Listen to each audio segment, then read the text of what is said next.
There is a sacred, almost primal trust that we place in the white coat. It is the belief that the hand that approaches us with knowledge does so with the intention of healing, of relieving, of preserving life.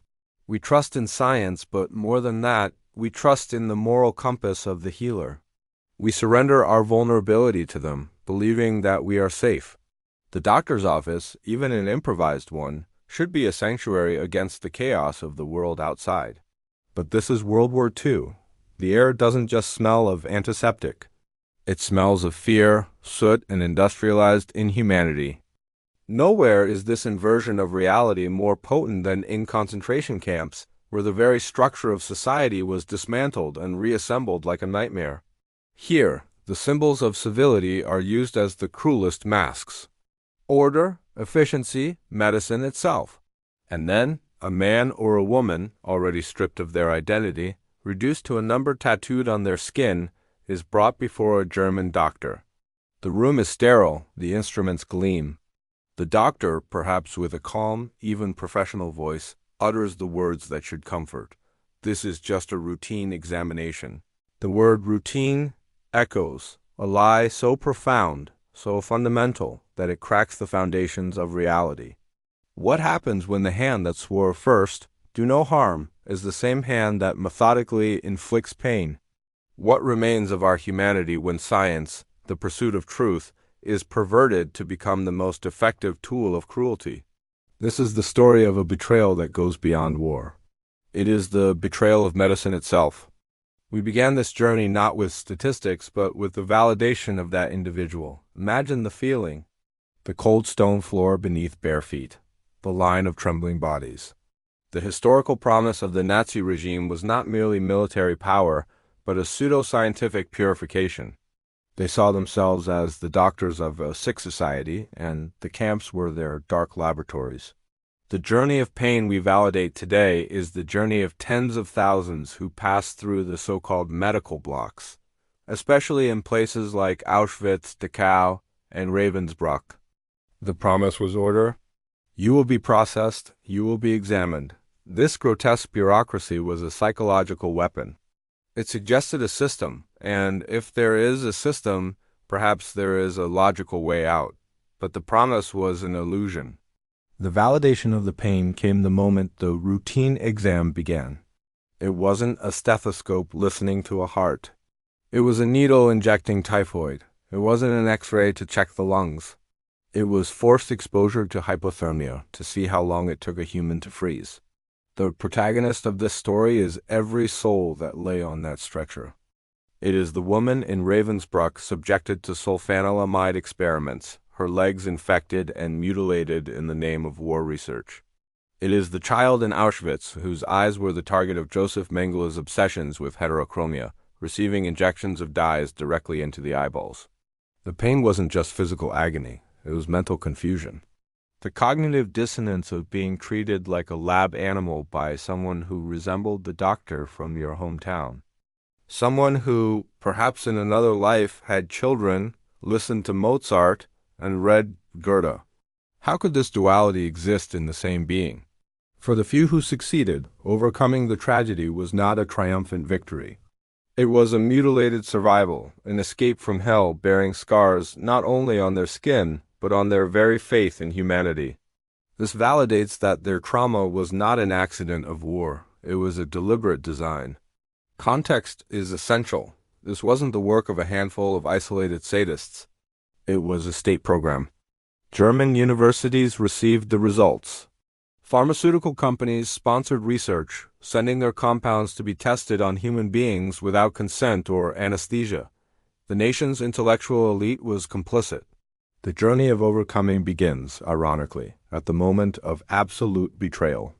When the body is flooded with pain or the mind is driven to madness by induced fever, the victim is forced to make an impossible choice: surrender to dehumanization or find a core of themselves that cannot be touched.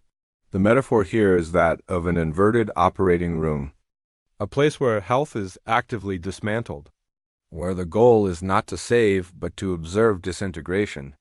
And the protagonist, tied to this table, had to find a way to dissociate his body from his mind in order to survive. We validated the silent struggle. The prisoner who lied about his symptoms to avoid being selected for the next experiment. The prisoner nurse who secretly switched syringes or reported false data, an act of sabotage that could cost her her life instantly. Pain was omnipresent, but so was resistance. Let's delve deeper into this challenge. Close your eyes and smell it. It's not just iodine or alcohol. It's the smell of infection, of gangrene, of flesh burned by matches. It's the silence of the medical ward, broken not by screams, because screaming would only attract worse violence, but by muffled groans and the metallic click of instruments. The German doctor, the central figure in this betrayal, was not a caricatured monster. Often he was polite and methodical. He would take careful notes on his clipboard while the patient in front of him convulsed. This professional normalcy was the deepest layer of terror. It was sanity in the service of madness. The protagonist finds himself in a profound dilemma. Physical resistance is impossible. The weakness from hunger, illness, and exhaustion is total. The struggle, therefore, moves inward. The challenge is to remember his name, to remember his mother's face, to maintain a spark of dignity when everything around him is designed to extinguish him. And where was the human support? In the most unexpected and desperate places. It didn't come from the guards or the doctors. It came from the person in the bunk next to them. It came from a word whispered in the darkness of the barracks after returning from the experimental block. You did it. You survived another day. Support was the touch of another skeletal hand. It was the act of sharing a stolen crust of bread. It was the community of the condemned. In Block 10 of Auschwitz, the women subjected to Karl Klauberg's sterilization experiments cared for one another, cleaning each other's wounds, offering comfort when there was nothing left. Supportive figures did exist. There were imprisoned doctors like Dr. Gisela Perl, forced to work for Mengele. She faced a moral nightmare, having to perform abortions in secret to save mothers. As a pregnant woman was immediately sent to the gas chamber, she was a figure of support amidst the horror. The sensory struggle was constant, the buzzing of flies in the summer, the excruciating cold of the freezing experiments in the winter, where prisoners were left naked outdoors or immersed in ice water. The sound of the doctor dictating notes to his assistant. Subject number 84 lost consciousness at 2:32 p.m. The family was present only as a torturous memory. The macabre experiment often involved entire families. Mengele was infamous for his experiments with twins. He kept them together, giving them slightly better treatment, just so he could use them as controls and variables in his deadly studies. The support came from solidarity in suffering. When a group of Polish nuns were subjected to experiments at Ravensbrück, they became known as the Bunnies. They supported each other, praying together, refusing to let the pain destroy their faith or their humanity. The struggle was against objectification, the doctor's gaze. To him, you weren't a patient. You were material. Jewish material. Gypsy material. Polish material. The struggle was to find in the gaze of another prisoner a reflection that you were still human. The profound challenge was seeing his barrack mates being taken away and never returning. It was knowing that tomorrow's routine checkup could be his last. It was the waiting. The anticipation of the horror was, in itself, a perfectly calibrated torture tool. The support also came in the form of testimony, the decision to memorize the doctors' names, to memorize the procedures, to memorize the victims' faces. This became a form of resistance. If I get out of here, the world will know what they did. The Allies, in the broadest sense, were miles away, fighting a conventional war. But within the barbed wire, the only allies were those who shared their fate.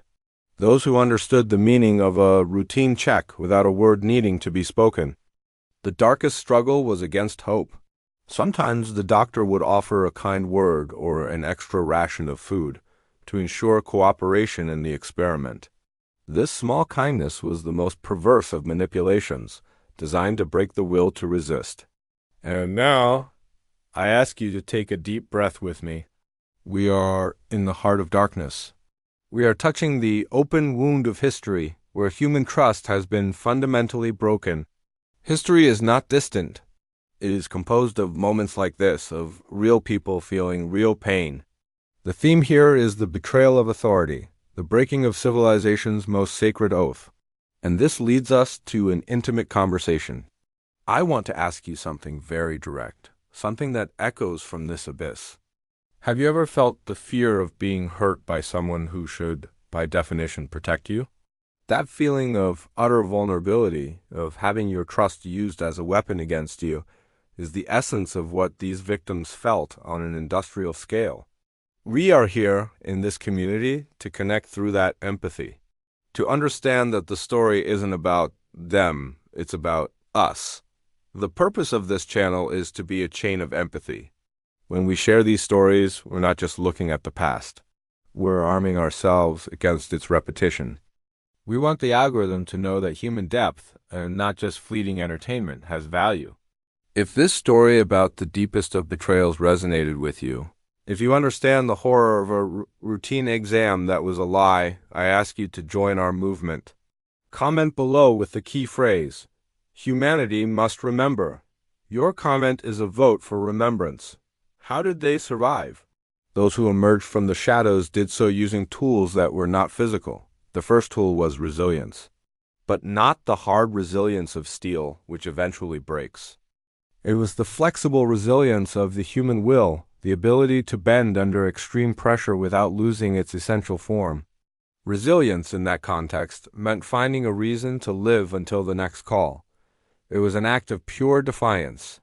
Surviving the experiment wasn't a victory for the doctor. It was a defeat for him. It meant he would have to try again, and you would still be there, a living testament to his failure to destroy you. The practical application of resilience was pain management. It was mental dissociation. It was focusing on a single point on the wall, reciting a prayer or a mathematical formula, anything that anchored the mind outside the body that was being tortured. It was the refusal to give them the satisfaction of a scream. Resilience also meant accepting help and giving help, even the smallest gesture. It was the understanding that individual survival was linked to the survival of the group. Resilience was a community resource shared in silent glances and hidden pieces of bread. The second transformative tool was testimony. This is crucial. Survival became a mission. It wasn't just about, I need to get out of here. It became, I need to get out of here so I can tell the tale. Pain gained purpose. Agony became evidence. This changed the prisoner's internal dynamic. From a passive victim, he became an active observer, a secret historian of hell. Each memorized procedure, each doctor's or nurse's name stored in his memory, was a bullet being stored for a future war, the war for justice. The historical importance of this is immense. Without the testimony of the survivors of the medical experiments, the doctor's trial in Nuremberg would not have been possible. It was their voices, trembling but firm, that described the indescribable to a shocked tribunal. Testimony was the weapon they forged in the fire. They transformed their trauma into a legal document. It was their testimony that led directly to the creation of the Nuremberg Code, the set of ethical principles that now governs all medical research on human beings worldwide. The third, and perhaps most powerful, tool was identity. The entire concentration camp system was designed for one thing: to erase who you were. The number on your arm, the striped uniform, the shaved head. The MACABRE experiment was the final step, to reduce you to a biological object. Maintaining one's identity was the ultimate act of rebellion. It was the inner voice that whispered, I am not 174,517. I am Eva. I am a teacher from Prague. I have a husband named Pavel. I like apples. This specificity was an armor that Nazi pseudoscience could not penetrate. Doctors could control the body, but they couldn't control that internal narrative. Identity was the only piece of private property left.